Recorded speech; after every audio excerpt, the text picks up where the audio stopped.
All right, everybody, and welcome back to We'll Get to That Formula One Part 2. Last time was a bit of a dry summary of what then this happened and then that one died. Very dry, and then that one died, and then that Yeah. one died. And Factual, let's call it that. This time hopefully it will be a bit more engaging because now we're getting into the stuff I actually know something about. Because those bathtubs on bicycle wheels from the 50s never really drove my interest. I can't imagine why. People dying. Well, people are still going to be dying, probably, actually. Oh, absolutely. Well, let's get into it. Right. Last time we left off with Jochen Rindt winning the 1970 championship from Beyond the Grave. Now, Oh, yeah. yeah, That was insane. yeah. Now we're gonna race through the next few years to get to 1974 and show just a summary of those 4 years, just to get to the interesting part. After the death of Rindt, Lotus got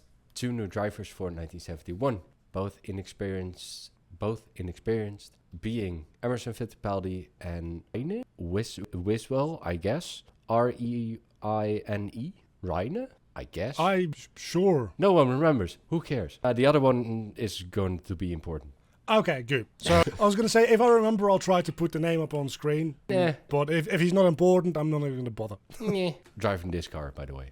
That does look fancy. The other one, Emerson Fittipaldi, is also a name with just too many letters, but I do remember how his name is pronounced. The team didn't do great in terms of results, but they did do some interesting experiments. And they made a gas turbine powered car, this one, which is a bold move. And they tried 4-wheel drive again, and it didn't work again. Because that historically, that has been a good idea. Yeah, just make the car 50% more complicated, and that will be good, sure. So the Lotus wasn't really in a great place. So Tyrrell this was the gas turbine, by the way.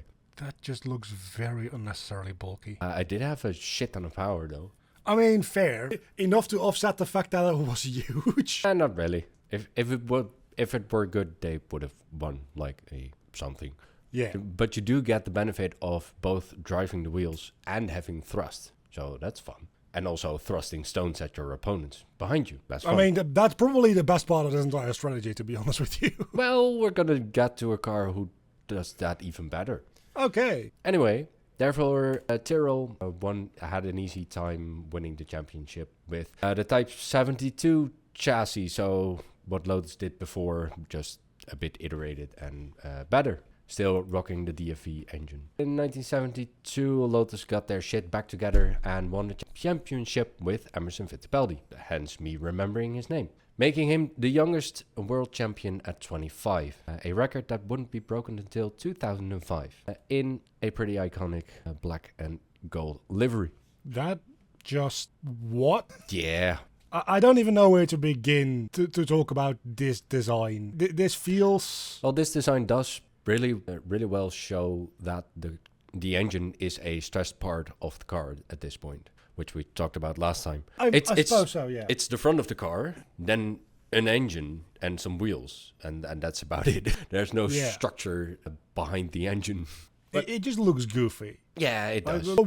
I get that they're working with like different wings and stuff, but this thing just literally has an anvil on top of the engine. Well, that's the air intake, but I see what you mean. I was mostly distracted by the picnic table on the back. That thing that is as huge. well. And I mean, let's be honest, the color scheme as well. It doesn't really scream that much, but black and gold is just, I don't know, man. This shit is... please don't say anything negative about it, because this shit is fucking iconic. And it's gonna come back quite a few times. I'm not a huge fan of the black and gold color scheme in general. I mean, it's Formula One. It's opulence. It works, I think. In that regard, I suppose there is something to it, yeah. And it's still cigarette branding, by the way. But Maybe that's why it's so bad. Yeah, that's gonna stay for a bit. So, Emerson Fittipaldi winning at 25. Woohoo. 1973 wasn't that good of a year for Lotus. Well, they had a good car. Jackie Stewart took the championship with Tyrrell because he was actually supported by a clear second driver in François Zevette. I don't know if he's actually French, but it's François, so we'll go for it. And we'll pretend that he is, because that is a battle story. Yeah. While the two Lotus drivers mostly raced each other, but it wasn't all great for the Tyrrell team at the US Grand Prix that year. That second driver crashed during a practice session on Saturday and was killed instantly. Well, that didn't take very fucking long, did it? Yeah, I mean, seeing this photo should make that clear. Tyrrell withdrew from that race, which was crucial for the Constructors' Championship, handing that to Lotus. So this is another example of a different driver and team winning championships. Lotus didn't win the driver championships because they were mostly taking points from each other, but that does mean a ton of accumulative points for the team. Yeah. Okay. And at the end of the season, Stewart made his decision public to retire from F1, a decision that was made before this crash, he said. But I don't know. It probably had some influence on it. Kind of feels like it would. Yeah, I mean, I think that would be terrifying for any driver to see this, but to see the exact same car as you are driving in this state with the driver just fucking disintegrated. Yeah, at the end of the 1973 season, McLaren seemed to get their shit together and took 3 wins. Several poles with their new M23, this one. Still building on the Lotus 72 concept, this made Fittipaldi decide to go to McLaren, as they offered him a clear number 1 position in the team, something he never got at Lotus, which denied him the 1973 championship, because his teammate was stealing all his points. Well, that's a dick move. Yeah, imagine that, being another competitor also wanting to win. Oh, we can't have that. No, that's obviously not. Get the fuck Don't out of want here. that. Yeah. Anyway, getting to the interesting stuff. 1974 saw the signing of a young Austrian named Niki Lauda. I know that name. Yeah, you might have heard of him. The championship was won by McLaren and Fittipaldi, so good move, switching team. But everyone saw that this Niki guy was something to look out for in the future. And just looking goofy in this picture. A little bit. Yeah. Yeah. We watched that movie, which is why I know the name. Yeah. We'll get to that. So I know some of the things that are coming up, but having watched that movie is kind of going to ruin what is going to happen here, probably, because in the back of my mind, so the entire time, also, he hates Captain America, because this is the same actor from Civil War. Yeah, and also Thor is there. Oh yeah, also that feels less like the same person. I know that it is. I don't know. At least with Thor, it's so over the top, and they changed the actor's appearance a lot that it doesn't really bother me. For this guy, well, not this guy, the actor that played in that movie. Being a very good lookalike, by the way. Yeah, you showed me side-by-side pictures. Really good casting. So I get that they didn't change his appearance too much, but then they also just kind of slapped him into that Avengers movie, or the Captain America movie, actually, without too much change to his appearance. So it feels like it's just the same guy. He just is the stereotypical German or Austrian or someone with that accent type of guy. Yeah, being cast clearly. in movies. Yeah, but and I don't want to derail us here too much, and I feel like this is mostly a thing toward Marvel, where you could have done a little bit more with him, and not just because he was cast in other movies before that. Obviously, that's what actors do, but specifically, a lot of actors in Marvel movies have a specific look to them in those movies and look very different in their day-to-day life. And this guy, they just kind of plopped in there. Yeah, they gave him a purple outfit, and good luck. Yeah, it's kind of anyway. No, wait. Let's move on. That's the other Austrian Germany. German. That's Falcon and the Winter Soldier. That's the same guy. Oh right, yeah, that's the same guy. Yeah. That's the same guy. But in Falcon and the Winter Soldier, at least they gave him some sort of costume instead of just being a German guy. That does not seem like the same character at all. Exactly. Case in point. Anyway, let's get on with cars going meow. Yeah. Niki drove the first full monocoque Ferrari with a flat 12 engine. Ferrari wasn't yet there, but we're coming back. And that flat 12 engine is also quite interesting. Normally you have, I know you're not really particularly knowledgeable about internal combustion engines. But normally you have pistons going up and down. This, a flat engine, can go two ways, and I think Ferrari tried both ways. They can either go outwards, having the spark on the outside of the engine, and just instead of going up and down, going outward, inward, opposite each other. So two banks of 6, making a V12, or a flat 12. Or you can position the pistons towards each other and have the spark happen in between the cylinder heads, if that makes any sense. Yeah, that makes sense. I'm trying to think what would be potentially more efficient and why. Well, you basically fire two pistons at the same time, because you have two pistons coming towards each other, doing the compression, then spark, explosion, and two pistons being pushed outward. So you have two pistons being pushed by one explosion. Oh, I guess so. But like in terms of like thermodynamics, the direction of which shouldn't, like, there's probably like more complexity to it if you have to like, absolutely, split that energy. But so if you can just make it more efficient by using one explosion. Yeah, okay. I guess that makes sense. Yeah. It's mostly about packaging. You can see that this car has a big old bump behind the driver, but behind that it's pretty flat. Whilst if you look at this car with the pistons going up and down, it's much more. There's just much more behind the driver, which I suppose also might come into play with aerodynamics. Yes, absolutely. So it's more cylinders in a more compact package, which also can be lowering the center of gravity of the car, making it drive better.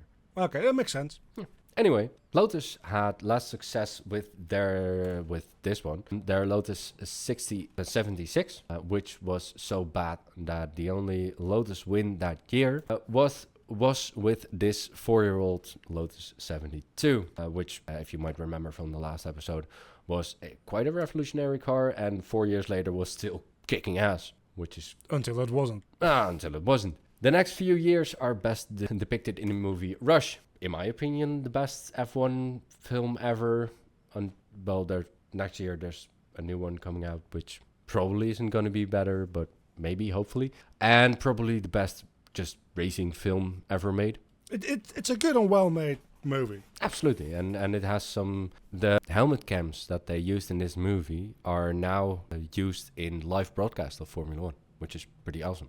Oh yeah, you told me about that at the time. Yeah. It's kind of neat that they, like, that this is a film that pushed forward the technology within actual Formula 1. Yeah, it's pretty cool. In some ways. Well, at least the broadcasting side of it. Well, yeah. In 1975, 1976, and 77, Constructors' Championships were won by Ferrari, but not all the Driver Championships. 1975 was a pretty straightforward first driver's title for Niki Lauda. He was the favorite going in and absolutely nailed it. The interesting thing that year was a small team winning the Dutch Grand Prix. The self-funded Hesketh team with driver James Hunt. We might hear some more about this guy, maybe. In comparison to the previous picture, this car looks so much less refined. Yeah, because it is. It legitimately looks like a Lego set. Yeah. At this point, and kind of still, these small teams can just buy a chassis, put an engine in it, and go racing. Whereas Ferrari obviously made everything themselves and disposed. Yeah. Makes sense. But that does show that Hunt winning a race in this Lego set is pretty fucking amazing. I mean, yeah. A Lego set funded by a overreaching rich guy. And the self-funded Hesketh. Welcome to England. Yeah. Hesketh team was pretty short-lived, as he was just a overreaching rich asshole. But they did have some fun. In 1976, Fittipaldi moved to a new team run by his brother. This meant there was now a seat at McLaren. Hunt, seeing the writing on the wall for the Hesketh team, said, I'm gonna get the fuck out of here. It was fun partying and stuff, but now I want a car that can actually win.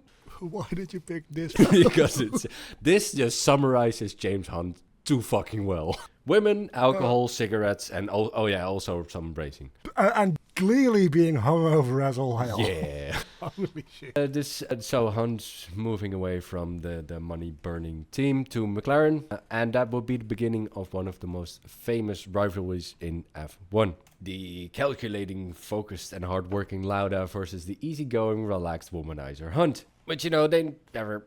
And that's a thing you see a lot still in Formula 1. They never hated each other or weren't nice to each other when they didn't have a helmet on, and they just tried to murder each other on track.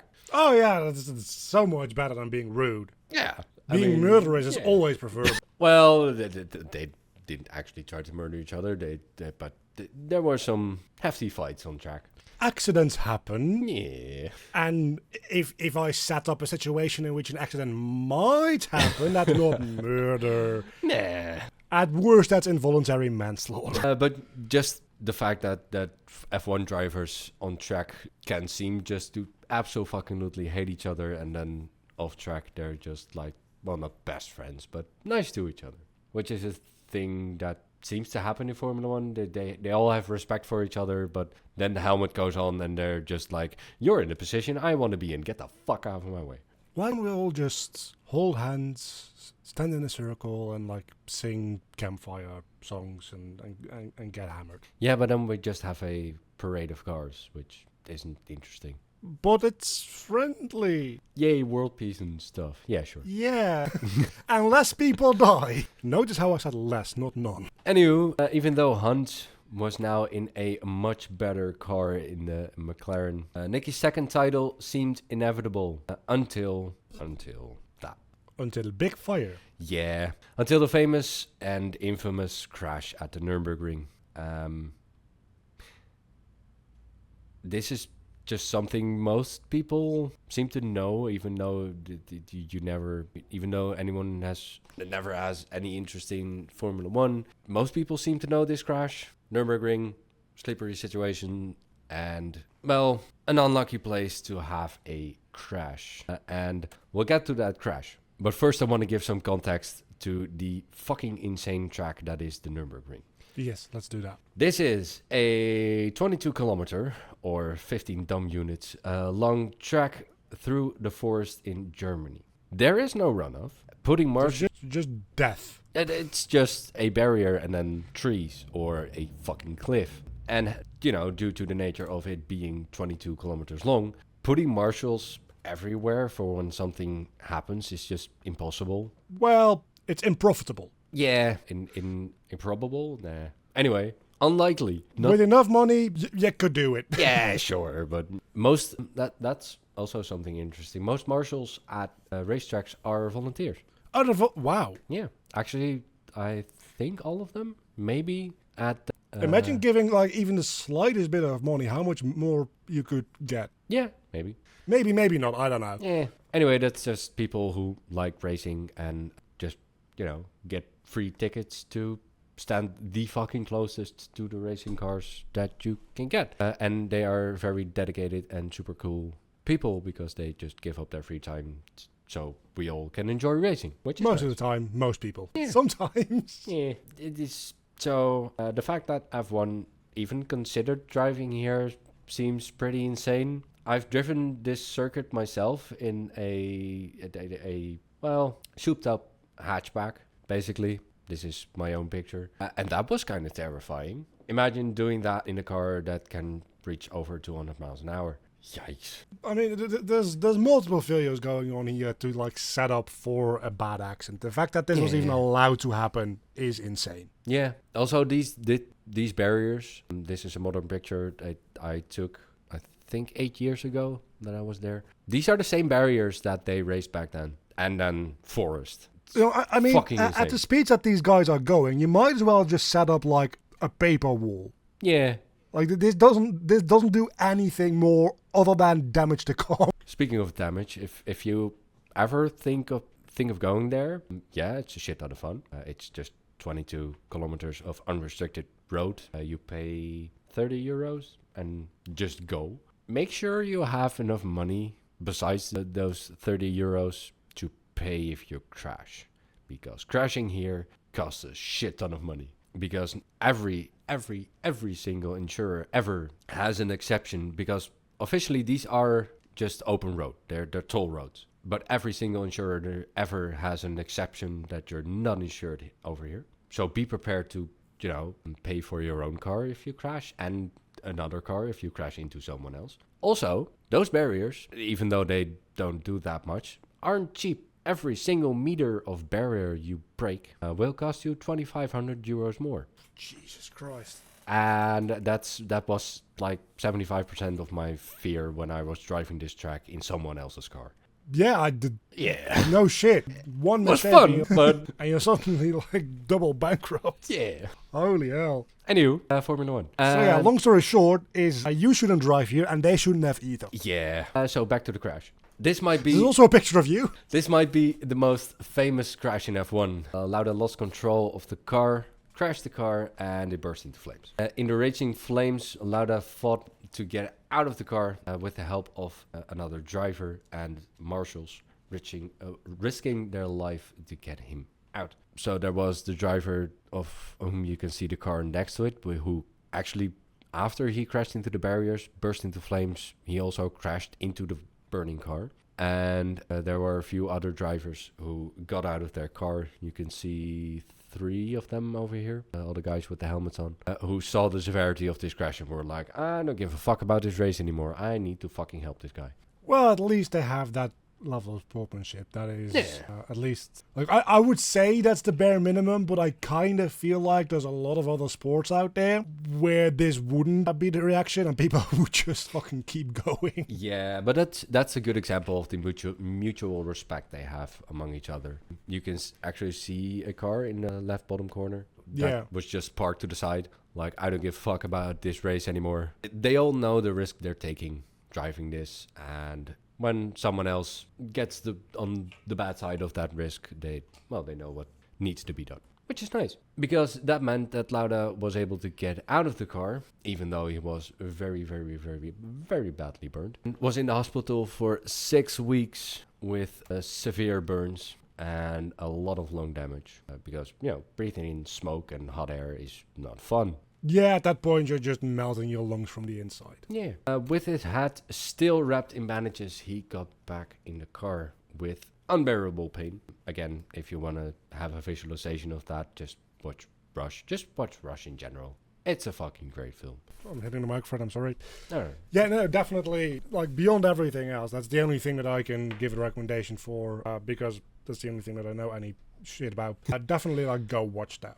If you've made it into, like, what are we now? Like, half an hour, maybe a little less, into the second part of this series, you're in deep enough to the point where you'll enjoy that movie. Because it's also just a good movie. Yeah, absolutely. And also on the technical level, as I said, with the helmet cams and just the shots they were able to get with the actual cars borrowed from collectors and people who still race these old cars. Just Correct me if I'm wrong, but it also like intersplices some like actual footage from yeah, like the broadcast at the time, right? Yep, absolutely. With a new look on life, Lauda decided to pit at the last race of the season in a rain-soaked Japan. I mean, some level of PTSD there is fair. Handing the title to Hunt with 1 point. And Ferrari still took the Constructors' Championship. So again, another season in which driver and constructor were different winners.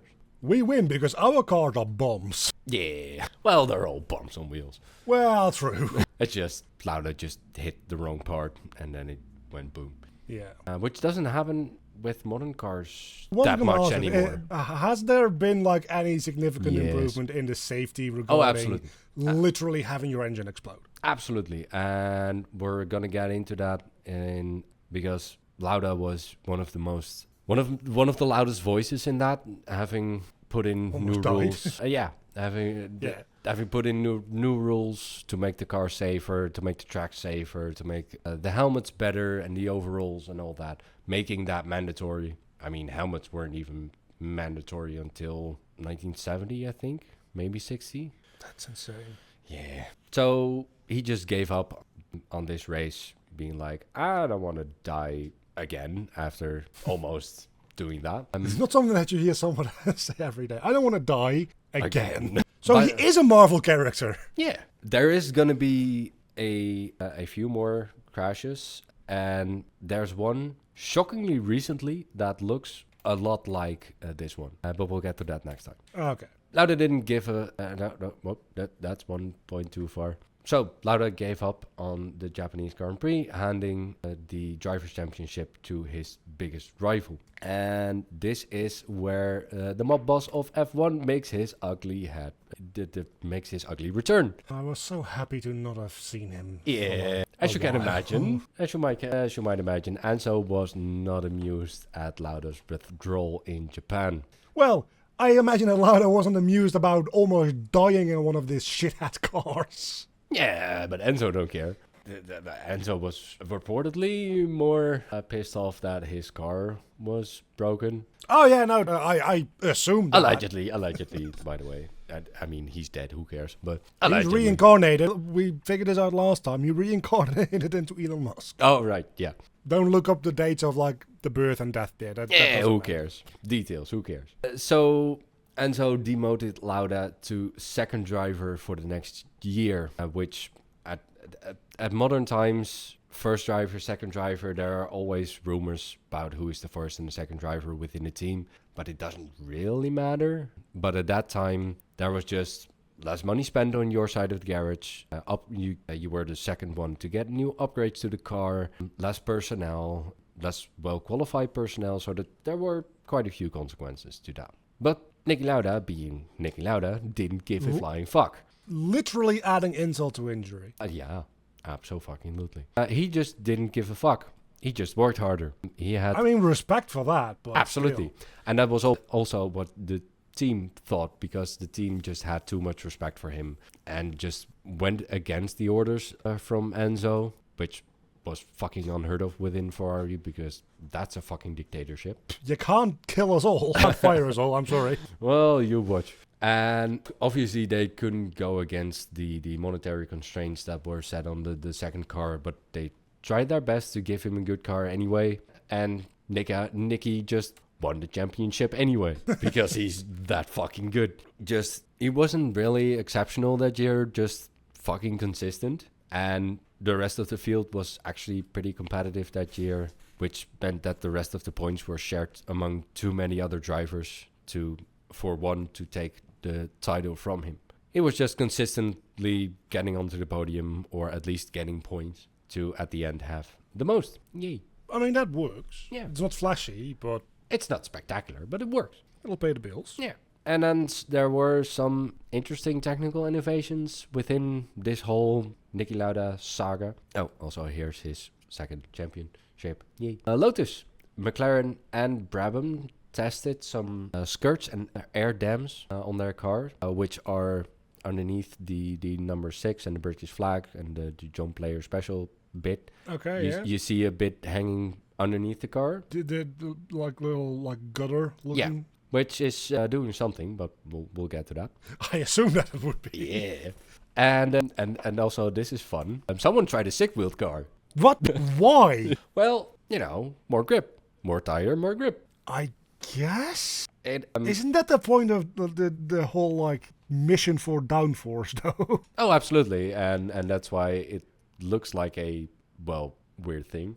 I don't know what it looks like, but it looks kind of weird. Well, it's part of there are two types of grip in you can get from a Formula 1 car. There's downforce grip and there's mechanical grip. So downforce is aerodynamics and stuff, and then the mechanical grip is the grip you get from the tires and how well your suspension keeps the tires on the road. Well, the thought with this car was just more tires equals more better. I suppose more tires to increase your grip adds less weight than adding metal for like wings and stuff. Yeah. What was the thought maybe. process? Probably. Yeah, probably. Anyway. And it's also, they are the front tires, so the steering tires, so you have more grip on the front end, which has to do the steering and stuff. So you would assume better cornering, but then again, you have more tires, so you have more rolling resistance, so a less high top speed. Well, I was gonna say, but they're smaller, but like by nature of how circles work, them being smaller actually like probably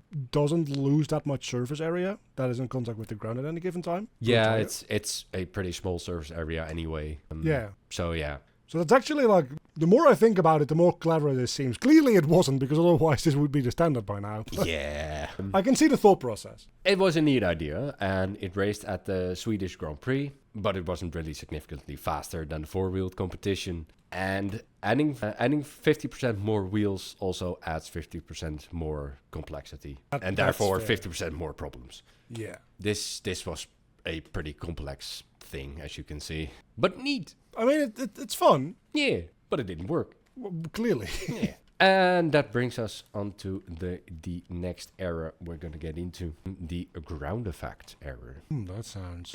Remember those skirts we were looking at? Yeah.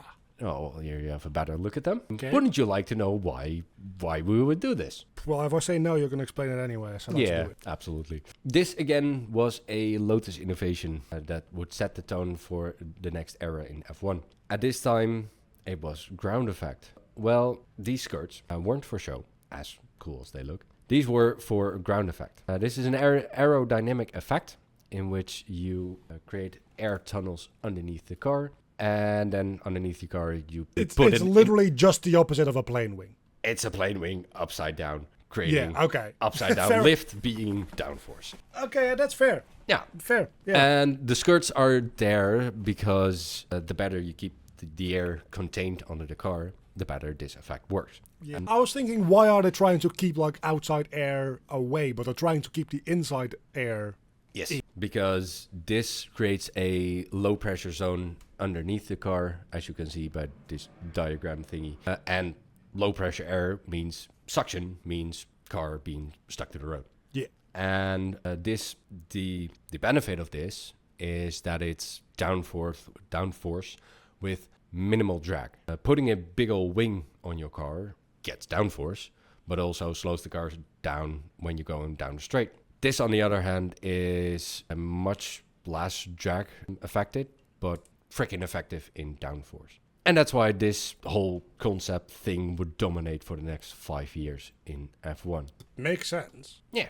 And then it was made illegal. And then in 2022, it was made legal again. And now it's again this, but we'll get to that. And also in 1977, we saw the return of turbos, because everything's better with turbo. Of course. Yeah, because Renault introduced this RS01, which had a 1.5 liter engine with ground effect car. Even though the regulations allowed turbos for the last 11 years, no one did anything with it. The turbo lag and fuel consumption was deemed too bad for the benefit of more power. I don't know, do you know what turbo lag even means? No.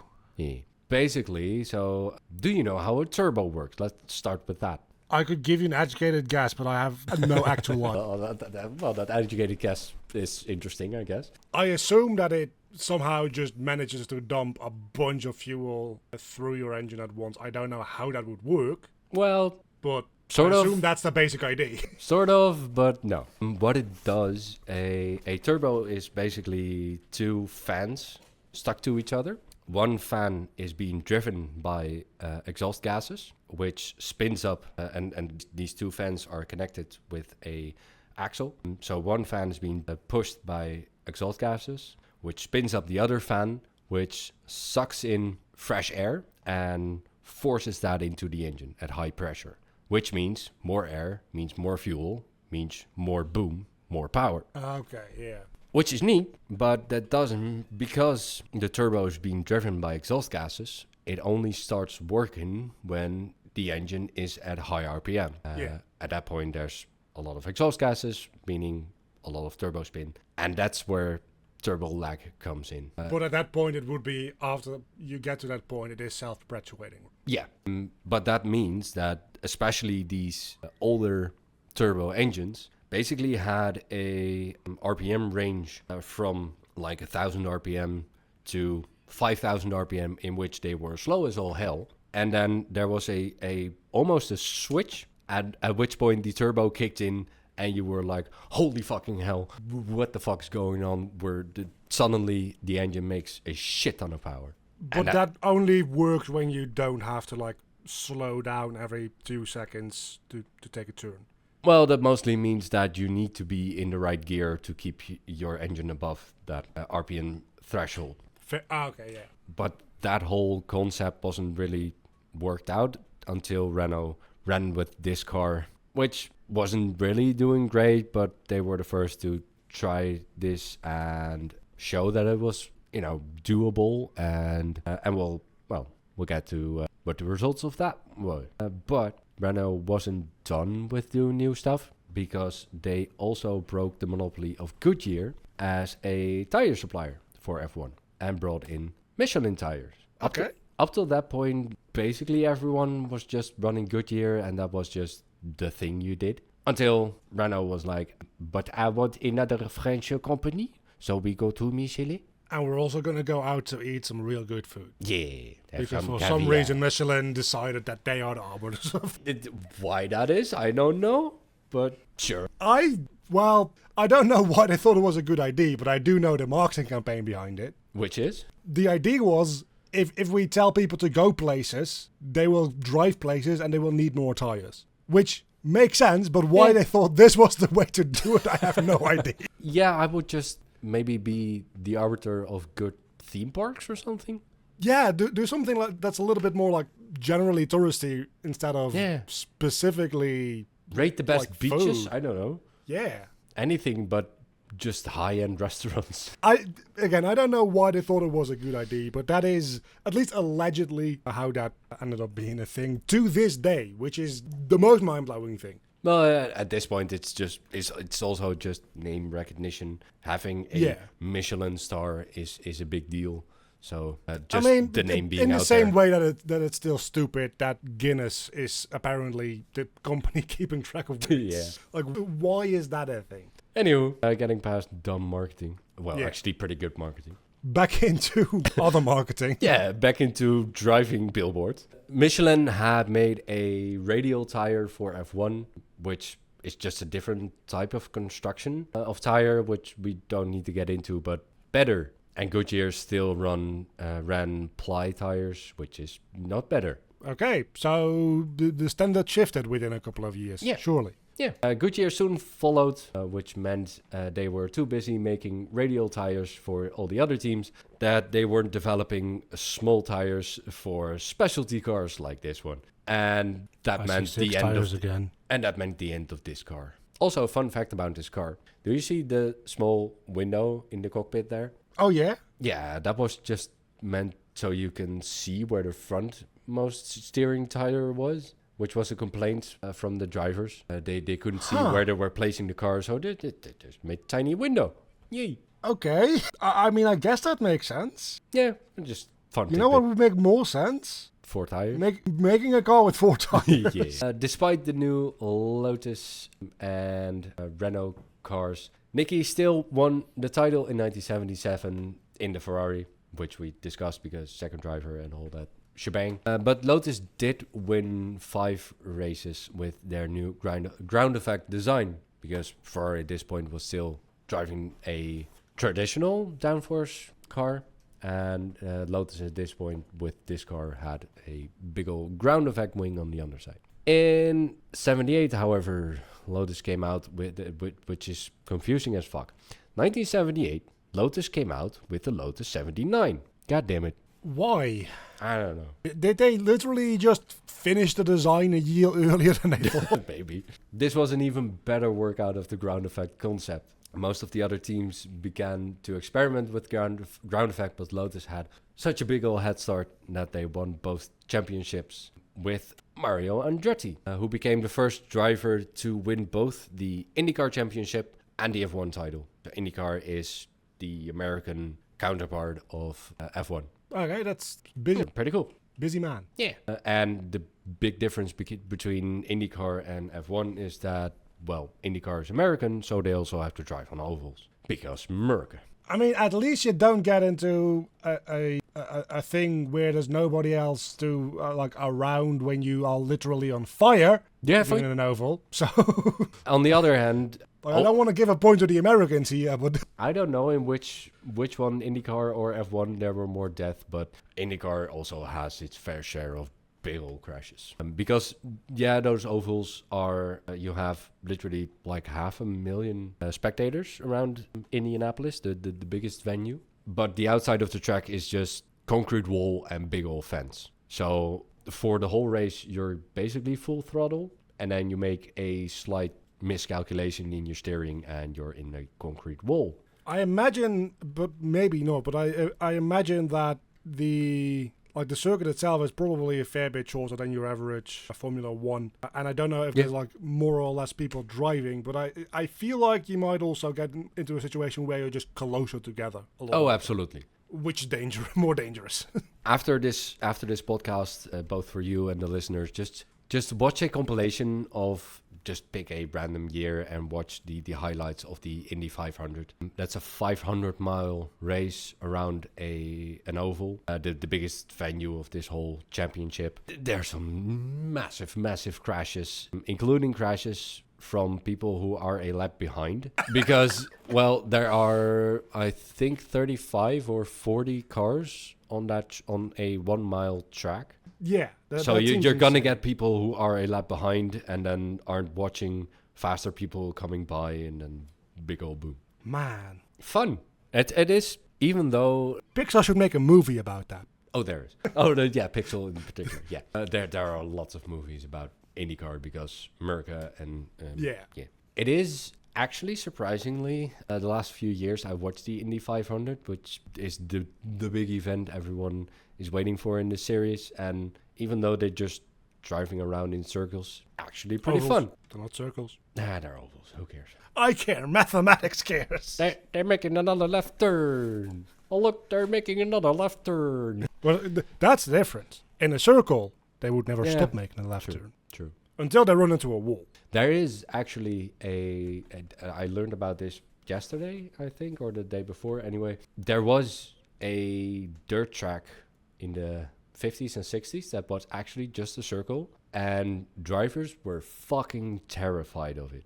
Well, yeah, I can imagine. That doesn't sound like a good time at all. No. Well, it depends on the radius of the circle, I suppose. If it is big enough at some point... You're never letting go of the steering wheel. The steering wheel is never like straight. Fair, that's true. But the incline of how sharp... Well, it's a circle, so it's always... But you know what I mean, right? Yeah. Like, if it's a really small circle where you're constantly... I think the radius was about half a kilometer or something. Okay, so that's not a lot. Yeah. Also, talking about having not a straight steering wheel, in IndyCar, when they're driving the ovals, they put the steering in to the right. So when you're in the turn, the steering wheel is straight. Yeah, so in the turns, the steering wheel is straight, and then when you're in the straight on, you steer a little bit turn to the right. Compensate. Yeah.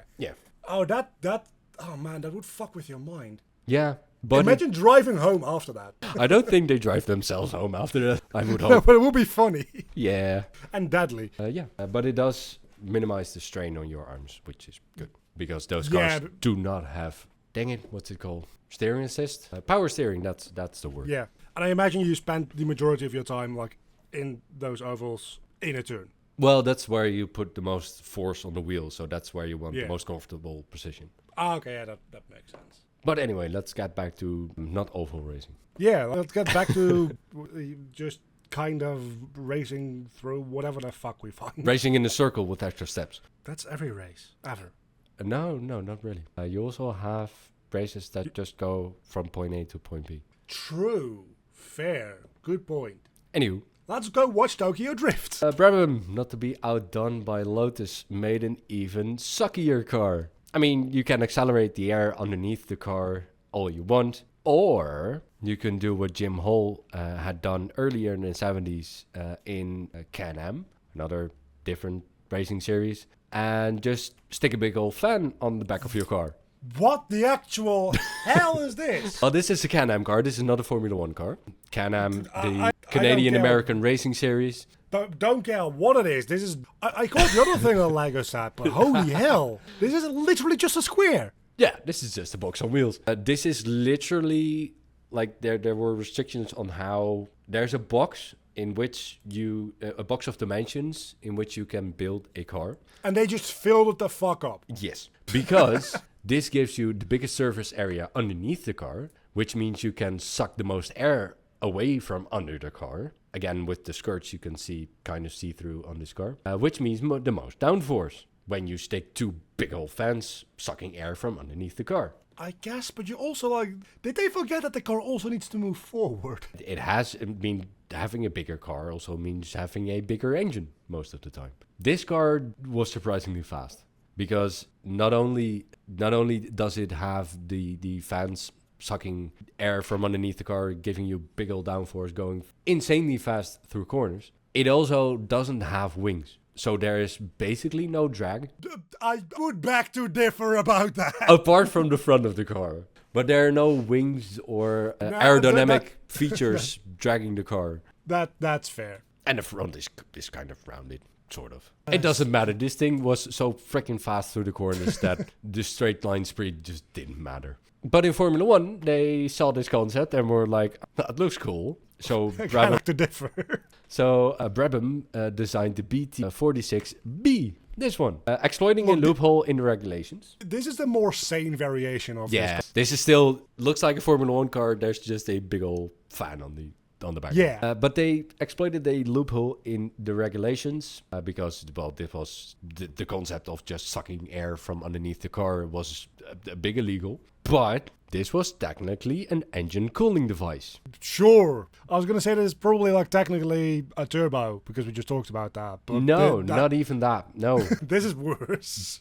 Bernie Ecclestone, Brabham team boss, recently appointed chair of FOCA, an organization we'll get to a bit later. Well, he read the room at the first race where this car competed and withdrew the car after its first and only race. That was because technically this was a cooling device because between the big old fan on the back and the hole underneath the car where it would suck its air in, there was a radiator for the engine. So, cooling. It just so happened to also... It just so happened to suck the air from underneath the car. Look, you don't want to be the guy who causes a rule to be made. Yeah. to prevent this from happening. Yeah. But they only withdrew the car after winning its first and only race it ever competed in at the Swedish Grand Prix, with Niki Lauda behind the wheel. So at that point... No, never mind. I read my own notes wrong.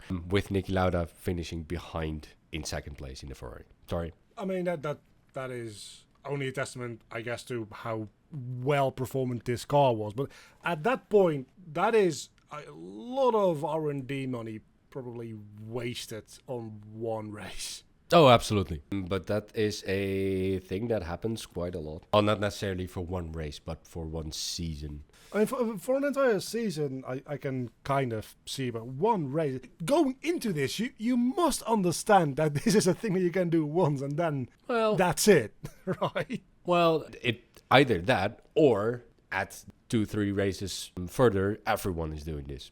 And that's why I said he read the room, because everyone was like, this needs to be banned. Because not only was it sucking out the air from underneath the car, it was also sucking out rocks and debris from underneath the cars and shooting it out the back. Getting back to that, yeah. Yeah. Okay, so it's literally also a Gatling gun. Yep, it was a driving shotgun, yeah. I mean, that explains why it came in first, because nobody is even getting close to that. Yeah, so all the other teams were like, yeah, fun concept, but no. I mean, these things are murder machines anyway, but... Yeah, but mostly for their own driver, not for the driver behind. Not for anybody behind. Yeah. Later that season, Ronnie Peterson crashed into the barriers at the first lap of Monza, with the car bursting into flames, this was the guy winning with that weird car. This is a big old crash. James Hunt parked his car immediately and pulled him out of the flaming car.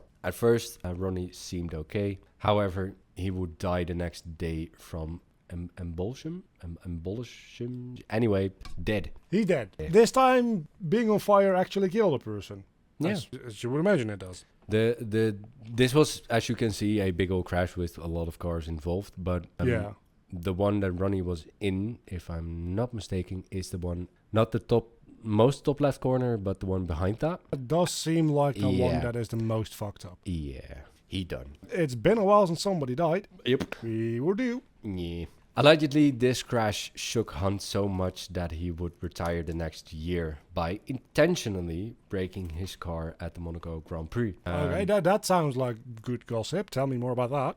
Well, War, his then team boss, last name War, fun, recalled Hunt telling him that he discovered that if he nudged the car up against the barrier and gave it a squirt of throttle in second gear, that it would break the drive shaft. At Monaco, 4 laps into the race, James stopped up the hill by Rosie's bar with a broken drive shaft and then told us he was retiring.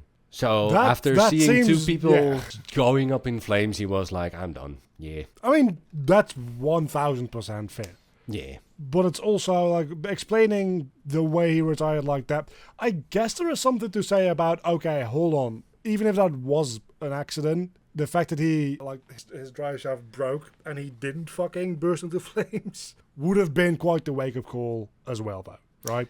Well, because the placement where he parked his car was kind of suspicious. And that's why I named the bar, Rosie's bar, where he broke his drive shaft and parked the car. That was his favorite bar. Oh, so he was to say, hey, I retired, I'm going to have a beer. Yeah. Okay, that is fair. Allegedly, and all that. But it also kind of feels like if you're going to do that, you wouldn't do it. You wouldn't do that, right? Yeah. You'd have to be pretty fucking stupid to try and pull a fast one on the entire world. Also, like, just kind of forget that everybody is watching and could connect those dots. Yeah. Good on him for retiring, though. Oh, absolutely. The next year, 1979, saw Ligier, Williams, and surprisingly Ferrari rock up with so-called wing cars, so cars that didn't rely on ground effect, and these were surprisingly effective. Actually, more effective than the Lotus 79. And this forced Lotus to hastily introduce the Lotus 80, which was again, well, more of a combination of ground effect and wings. The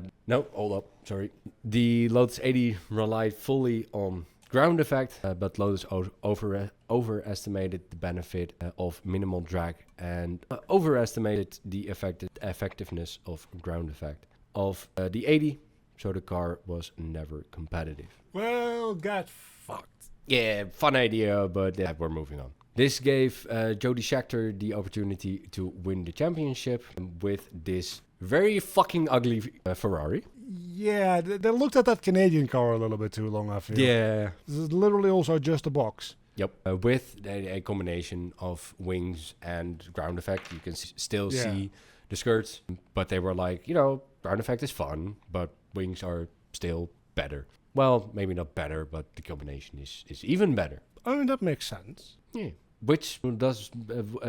something that makes a bit less sense is that this was also the last title for Ferrari in the coming 21 years. I know somebody that's going to be pissed about that. Well, and that's the next part. And also the last title with Enzo, who died in 1988. Hell yeah! At the age of fucking 90. That's about 80 years too much. Yeah. And Renault also managed to win a race with their turbo car, which up to that point was so fucking unreliable that it gained the nickname the Yellow Teapot. But at the Grand Prix in Dijon, it managed to make it to the end and win. Yay! I mean, if you manage to win one race, at least that's something. Yeah, and it kind of showed the rest of the grid that turbos maybe are something to be looked into. I mean, if you can get rid of the issue that it apparently wasn't reliable, sounds like a pretty big issue. Yeah, I mean, if you garner the name the Yellow Teapot because there's more steam coming out of your engine than exhaust gases, then yeah, something is wrong. Doggo was standing all by the door, all worried and stuff that I wouldn't come back. Oh no. I mean, would be pretty fucked if you didn't. Yeah, true. Especially how fucking hot it's getting in here. Yeah, exactly. I mean, I know the room that you're recording in. Yeah. That's not a fun room to not be in with water. Yeah. Oh, with no water. Right? He has water, but for now. Well, yeah, but that ends at some point. Yeah. Speaking of ending at some point, who's the next one to die? Well, the next couple of years are not dominated by people dying, but not even dominated by cars, but by politics, fun. Okay, let's talk about that. Namely, the Visa FOCA War. Get some better acronyms, for fuck's sake. This political war was basically the rule makers, so the Visa, represented by the guy on the right, versus the contestants, FOCA, represented by the guy on the left. The big manufacturer teams were aligned with Visa, while most garage specialist small teams were aligned with FOCA. Who won that war? Yeah. Well, this was basically a long back and forth of you suck, no, you suck, no, you suck. You suck, yeah, but we have more money. Yeah. And you suck air from underneath the car with your big old fan was naughty. That was also the guy on the left, by the way, which had that car. Well, his team. Probably doesn't help if you're like not on the side with a lot of money. Yeah. Well, I know everybody there has a lot of money, but there's like a lot of money and then there's a lot of money. There's a lot of money and then there's a shit ton of money. Yeah. Exactly. The FOCA teams were annoyed that their old DFV engines were no longer competitive against the turbo engines and engines of the big manufacturers. So the DFV engines, if you still remember, was that engine that all F1 fans would get a hard on from the last episode. Oh yeah. They're still racing that engine. Pretty much all the garage teams. It had some upgrades, but in principle it was still the same engine, and it was getting outdated at this point. Well, yeah, don't you say? Yeah. So in 1980, the FOCA teams set up their own championships, the World Professional Driver Championship, just to be like, we're not competitive here anymore, and all those big old manufacturers just have too much money for us to have fun, and we can't even put a big old fan on the back of our cars, so we'll get our own championship with blackjack and hookers. Well, we can murder each other with fans in the car. Yeah. Hey. They did one race in South Africa, but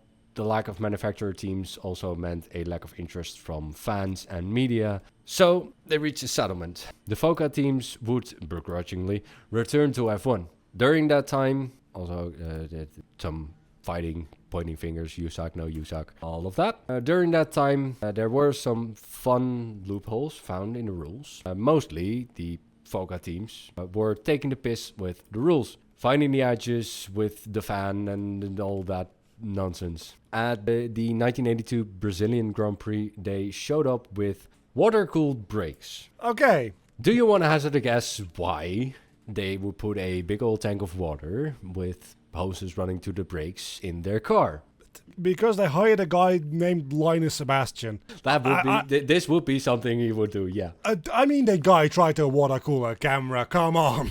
Well, I was gonna say when is he gonna water cool his Porsche, but I guess that already is water cooled. But he could water cool his brakes, like this car. Okay, but all that aside, why did anybody think it was a good idea? Because well, this was. Please tell me. This was probably the most blatant example. Wait, is it just a fake fuel tank? Nope. This was the most blatant fuck you rule bending thing that the FOCA teams did. The rules stated that a car would be weighed with all its coolants and lubricants on board, and said nothing about whether those coolants or lubricants needed to be in the car when the race finished. So, the FOCA teams claimed that, just to get on top of all of this, there's a minimum weight for the car, and it was weighed with all its fluids in it. So they have a bunch of water which they just fucking eject during the race. Absolutely. To cool the brakes. To murder the people behind them.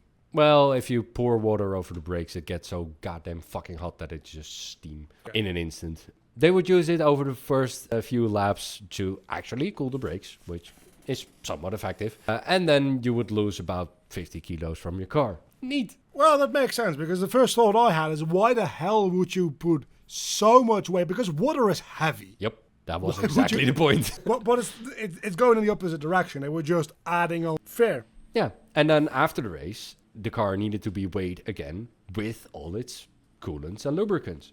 So after the race, these tanks would be topped up, and then they would fit the requirements. I was thinking, like, during the last pit stop, they just top up the tank and don't well, do it for the rest of the rip. But In all other forms of FIA racing, this would be illegal and was banned to absolute hell, except for Formula One. So For good reason. yeah, so they would either they would fill it up after the race before it gets weighed, or indeed during the last pit stop they would fill it up and then would fit the requirements. At least it's creative. Yeah. So this meant that 2 cars with water-cooled brakes won the race in Brazil, which this was first introduced at, and a turbo car from one of the FISA manufacturers, a Renault, came in third. Obviously, Renault didn't like this and filed a violation. Well, yeah. Yeah. The FIA Court of Appeals, which handles all of these sort of allegations and stuff within motorsport, is notoriously fucking slow. This wasn't settled before the next race in the US. So, to make a statement, here is a... Hold up, I missed a few slides. This is a car getting topped off during a pit stop, and then this guy won with his water-cooled brakes. Yay. You can see the look of guilt on his face. Yeah. What have I done? And then the FIA Court of Appeals, blah, blah, blah. Anyway, the next race, Ferrari, to take the piss back, showed up with a car with 2 rear wings. For shits and giggles. Because there was a rule about how big your wing could be. But not there how was many you could have. not how many. Well, Also fair. yeah. The FIA disagreed, however, and Gilles Villeneuve, who was driving this car, was disqualified after he finished third. Whether or not this influenced the FIA in the decision about the water-cooled brakes is not clear. But in both water-cooled brakes, cars that came in first and second were eventually disqualified from the Brazilian Grand Prix. Funnily enough, the rest of the water-cooled brakes cars weren't, because only Renault filed a complaint and they came in third and second, so they were now first and second, so fixed, I guess. Sure. Even though like the rest of the FOCA teams also had the water tank in the car. Apparently with this it was fixed because the one who filed the complaint was compensated and the rest could go fuck themselves, I guess. Well, I guess if those placements wouldn't really impact like the standing at all, I guess it would just be a lot more paperwork for no reason. Well, but that's the fun part. It does, because that was like 70% of the grid had water-cooled brakes. It was basically FOCA was basically everyone, and FOCA was basically everyone, and then FISA was the FIA, so the governing body of Formula One, and Ferrari, Renault, and that was basically it. So having 70% of all cars being disqualified, yeah, that has influence on the fucking results. Yeah, but at that point it probably was just also a bad look to disqualify 70% of like everybody. Yeah. Next episode we're gonna get into a race where that actually happened, which is the biggest failure in Formula One, but we'll get to that. So, in the following years, there was some more rule-bending shenanigans. In the end, however, the Concord Agreement was set up, in which FISA and FOCA made some concessions both ways. First of all, there will be a more equal distribution of funds in finishing order of championship. Before this, the money that was made from Formula One was distributed mostly by just having the best deal with the FIA. So Ferrari got the most money because Enzo, and the rest of the teams were just negotiating for the scraps. And that is, the fact that even was the way it worked is wow. Yeah, and and that also shows why the FOCA teams getting upset wasn't really that surprising. You don't say. Because they just had to get by with the money they made from sponsorships and the scraps that were left over when Ferrari got their money. Also, the time the teams would have between rules being announced and rules being implemented was lengthened, giving the smaller teams more time to make new parts, and the teams would mandatory appear at all races. Sometimes that wasn't the case before, when small teams wouldn't show up for flyaway races outside of Europe to save money. And that also meant travel costs would be shared between all teams that scored points during a season. So if your car was so freaking bad that you wouldn't even score points. You didn't have to contribute to travel costs for all equipment and cars and all that stuff. But if you scored points, your car was probably good enough and you had enough money to chip in. I mean, that's fair. Yeah. And also at this point, only the first 6 cars scored points. So you had to be pretty damn good to score points. All of this was set into the first Concorde Agreement. Nope, not that Concorde. This Concorde. And it was a cool airplane. And went into effect in 1981. We just heard that there were a bunch of shenanigans after that. So in 1987, a new Concorde Agreement was set up, mostly settling things. This agreement is still in place and is modified from that time forward, for which there must be a unanimous agreement from all teams before it goes into effect. The next revision of this agreement will go into effect in 2026. Okay. And that was the settling of the FOCA-FISA shenanigans. Which brings us to turbos, baby.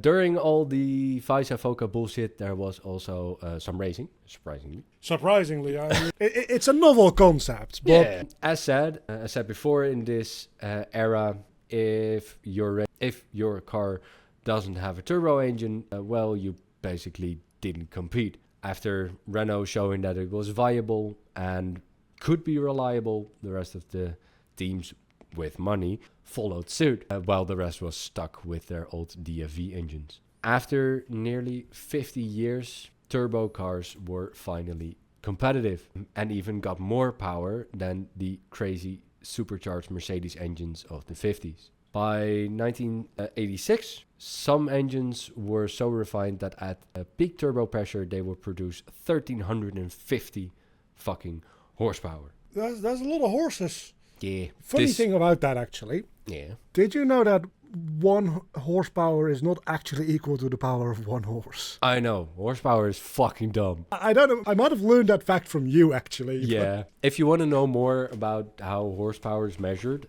Jonut Media has a fucking great video in which they dyno a horse, which is funny as all hell. So they put a car on a dynamometer, so a device that measures horsepower. Yeah. Basically a rolling road that measures horsepower. And they wanted to measure how much horsepower does a horse have.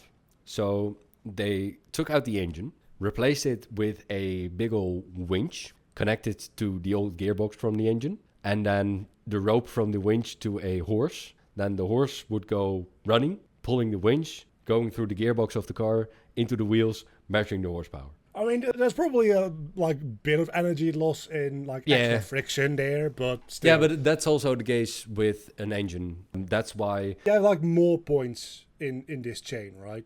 Yeah, maybe. Every point introduces some energy loss. Oh, absolutely. And that's why I like the British brake horsepower more than the European standard of just horsepower. Because brake horsepower, as the name implies, is the amount of horsepower at the brakes. Yeah, that makes more sense.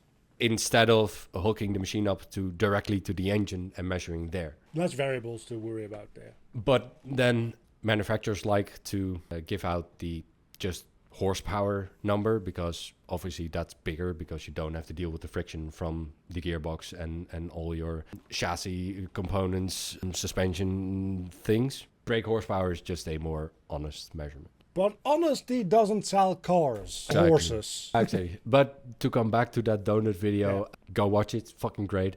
And I won't spoil too much, but 1 horse does not make 1 horsepower. That much is clear. Getting back to big old horsepower numbers. So these engines would make 1,350 brake horsepower during qualifying. But that did mean that these engines would wear out over qualifying. So they would have a qualifying engine, run a few laps at a freaking fast lap time, engine done, and then put another engine in for the race that could actually go the distance of the race. The same engine, but everything turned down to 3 from 11. Okay, but at that point, what is the point? Being fucking fast during qualifying. I suppose. Yeah. And okay. at this point there is no cost maximum, no money maximum that you can spend on Formula One. So having a full engine just for one qualifying session is just, well, if that ensures that you start on at the front of the grid, sure, waste like $100,000, pounds, whatever on an engine, and you start at the front of the grid. Yay! I keep coming back to this idea that I don't know how many of these teams are actually like a viable business in and of themselves. Well, sponsorship it does a lot. I guess so, yeah. Nowadays in Speaking to us, today's sponsor. Square VPN, the thing. No, Square nowadays VPN legends. yeah, sure. Nowadays there is a cost cap. Every team has a max budget to keep it a little bit in line and keep it viable for the small teams. During the peak in like the 2000s, which we'll get to, these teams would burn through almost $1 billion a year. And then I'm talking about the big teams like Ferrari, McLaren, and that sort of thing. Again, there's no way that that's financially viable, but the F1 team, most F1 teams are just there to sell cars, and then you can offset the cost that way. I guess, especially for like those brands that are like very expensive, you only have to. But then again, marketing in general is one of those things where I'm like, it's really difficult to pinpoint whether or not like a certain marketing campaign has a positive return on investment, because it's impossible to know what your revenue would have been without that campaign. Yeah. So this is kind of the same thing, but even more stupid. Yeah. So, but that spending cap, I guess we'll talk a little bit more about that later or next time. I do want to ask like one little question about that. What does that include? Is that everything? Is that R&D as well? Is that just like material and assembly cost? It is basically everything except for the salary of the drivers, the salary of the top 3 or 5 best paid people within the team, travel costs, and marketing. Okay, I guess that makes sense. So actually the operation of driving the car is within the budget cap, and then everything around it to make the team viable, like marketing and travel costs and all that, is outside of that. And also the driver salaries, because those guys are paid like fuck tons of money. Yeah, I mean that makes sense. Like at that point, like those don't have anything to do with the car. Yeah. Anyway, we're almost done. Let's move on. With the controversy of the FISA FOCA left behind, this period is regarded by many of one of the best periods in F1, with the first showing of the Prost-Senna rivalry and the insane power of the turbo engines in qualifying. 1986 was a particularly interesting year. The Honda-powered Williams car of Piquet and Mansell looked untouchable. However, they took points from each other, and this meant that Prost in this McLaren was able to stay in reach of the driver's title. Williams easily took the constructor's title, but the driver's title wasn't decided until the last race in Australia. With both Williams drivers having problems with their tires, Prost took the title, making this again one of the years with a different driver and constructor's title. Happens more than I thought it would. Yeah, well, that's mostly and here in the 3 examples we had within this podcast, it's every single time it's just one driver within one team being very, very consistent and being a clear number 1 driver, taking the driver championship, and then another team in which there isn't a clear first, second driver dynamic, just taking too much points from each other, which accumulatively for the team means they win the championship, but for the drivers means that the third driver from the other team can take the driver's championship. Yeah. And that's why most teams operate with, nowadays it's not really said, like you're the number 1, you're the number 2, but basically every team he's the number 1 and he's the number 2. Let's see.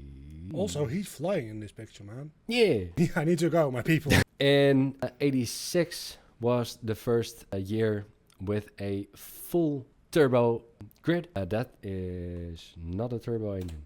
I was too early with that one. So 86 was the first year where every single car had a turbo engine. At that point, it was just too damn clear. 87 saw the return of non-turbo engines. Now this one is Correct. When the non-turbo engine capacity was increased to 3.5 liters, this meant that a non-turbo engine could be competitive again with a turbo engine, because bigger engine go bigger broom. The turbo engines were restricted in boost and fuel usage to restrict their effectiveness, because, well, shit was getting out of hand with like 1600 horsepower engines. The FIA was like, yeah, cool, fun, technically interesting. If this goes on, people are gonna die again. Let's not have that, so we'll trick this stuff. Nevertheless, but if people don't die, why do we even watch? Yeah. Nevertheless, the turbos still dominated, but a ban was coming for 1989, because at this point the turbos were just, you can restrict them all you want, but they were just too fucking effective. Let's just stop with the turbos. In 1988, Honda and McLaren made full use of the last year of turbo engines, with Prost and Senna behind the wheel. They fucking dominated, winning 15 out of 16 races, a record unmatched till this day. That's effectively just everything. Yeah, there are more races now, so Max Verstappen won more than 15 races last year. Yeah, but literally speaking. Yeah, the ratio has never been beaten from this. Especially now that there's more races, it's probably also more difficult to get that ratio, because like there's a giant amount of skill going on here, but there's also like if you get lucky in one race, that gets you just a bigger percentage of the entire season. True. On the other hand, with more races, if you get unlucky in 2 races, you can still get this ratio. That's true. Anyway, so the Senna and Prost, both of them won 15 out of 16 races with their McLarens, with Senna coming out on top, winning his first title, and definitely not his last. And that's where we're gonna leave it for today. Next time we're gonna get more into the rivalry between Senna and Prost, and up to the modern day, but we'll get to that eventually at some point in the future, somewhere. All right. So any questions from this shenanigans? It seems like less people are dying, which is good. It's good. Slightly less dramatic, but it's good. Yeah. Well, you can see that these cars are, everything around the driver at this point is, well, it's literally called a survival cell. That is just a reinforced part of the car, and which is tested before the season to make sure it fits every regulation around crashing and stuff. And then you can change everything around that during the season, but that survival cell, which is tested before the season, needs to stay the same, so the driver is somewhat safe at least, except for the fact that his head is and shoulders and everything is still exposed as fuck. There's only so much that you can do. Well, about that. There's stuff coming to protect also heads and stuff. But doesn't that, I mean, I guess we'll get more into that next time, but doesn't that at some point also then make it more difficult to get out of the car because there's less open space around, like... Yep. Which in and of itself can prove another sort of danger. Yep. We'll get to that next time, but just know that there nowadays, and I think this was introduced somewhere in the 90s, there is a test that a driver needs to do a few times during the season, in which they need to get out of the car, put the steering wheel back into the car, and drop their belt buckle within 30 seconds. I mean, at least there's that. But the question is how reasonable that is as a test compared to like literally possibly being on fire. But we'll get to that next time. There is gonna be another Nicky-like crash, surprisingly recent. But we'll get to that next time. There's only so much that you can reasonably do for safety. I get that, but the last guy who had a accident like Nicky's got out of it a fuck ton better than Nicky did. Well, at least that's good, because the other guy that we talked about today fucking died. Yeah, there are gonna be a few more deaths in the next episode, but it's gonna be progressively less. So yay! Maybe at some point we'll have an entire section without anybody dying. Hopefully. Yeah, I doubt it. We just a few months ago, I think, crossed the decade without someone dying threshold. Yeah. So what you're saying is that we're due. Well, there's still Formula 2, but we'll get to that next time. Oh my god. Yeah. Okay, cool. For now, we're done. Bye.